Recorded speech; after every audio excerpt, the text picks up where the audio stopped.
Hello and welcome back to video number 2, which is calculating your costs for your monthly budget and potentially your yearly budget.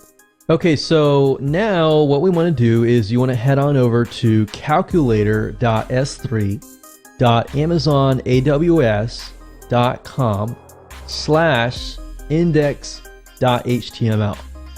So once you enter that, you will be sent to this page and we can begin to budget your monthly and yearly costs. Now, in order to do this, we want to go to the left-hand side and click on Amazon S3. Now, it's going to ask you to choose your region. What the region is basically you're going to have the option when you create your buckets to specify a region. Now, I would advise you to pick a region where most of your audience is going to be. So if I feel like, okay, most of my customers or prospects are going to be in the United States, I might want to choose something in the United States here. So I'm just going to choose this one here. Now, standard storage is merely the amount of stores that you expect to use in a month. So in other words, how much are you going to upload? Now, realistically, most of you are probably going to upload max a couple gigs. Now, for those of you who are heavy users, you might say a max of 100 gigabytes. Now, imagine this. Your web hosting company, most of them, in order to upload like 100 gigs, you're at least paying $50 to $100 per month. Now, look at this. If I scroll up here, you can see it automatically shows you your estimated monthly bill. You only have to pay $2. So imagine the possibilities. Now let's talk about bandwidth, which is basically if you upload 100 gigabytes of video files, audio files, really large files, and people are actually watching these videos, listening to these audio files. Basically, if you have a file or a video file that's, let's say, for example, 20 megabytes. If it's 20 megabytes, then you send, let's say, 100 visitors who those 100 people watch that one video, then it's 100 times 20, which is 2,000, which is 2,000 megabytes, which is basically 2 gigs. So in this case, I just want to show you this.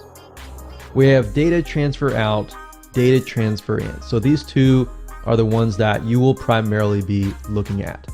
So let's try to max it out. Let's say, for example, that we have 500 gigs per month data transfer out and 500 gigs in. How much is that going to cost me? $55 per month, which is not a lot of money compared to web hosting companies that usually promise you unlimited plans, and realistically there is no unlimited plan. So let's max it out and let's just say 500 gigs out and 500 gigs in. Now, I will be honest, most of you will never really reach even 300 gigs in and out. So if that's the case, then you're paying only $37 per month. You see, so for example, I have about 100 gigabytes worth of storage space, and I'm using about 300 to 500 gigs in and out. And this considerably is, I got thousands and thousands of people coming to the site watching videos at all times. So unless you're at that point, you're not even going to have to pay anywhere close to $27. So I would say the majority of you, if you're just getting started, or even if you are a heavy user and you do have thousands of people visiting your site, you're more likely to be about in the range of 150. So even that case, you have a $14 monthly bill. So $14 monthly bill, that times 12, we'll just do 15. It's about $180. So that is a lot better, and considerably, it's a lot faster compared to web hosting companies.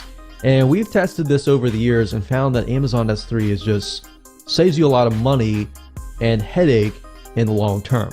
So this allows you to have a basic web hosting account where you can put your website on it, but then put all the heavy files like the images and the videos and the audio files and the big files on Amazon S3.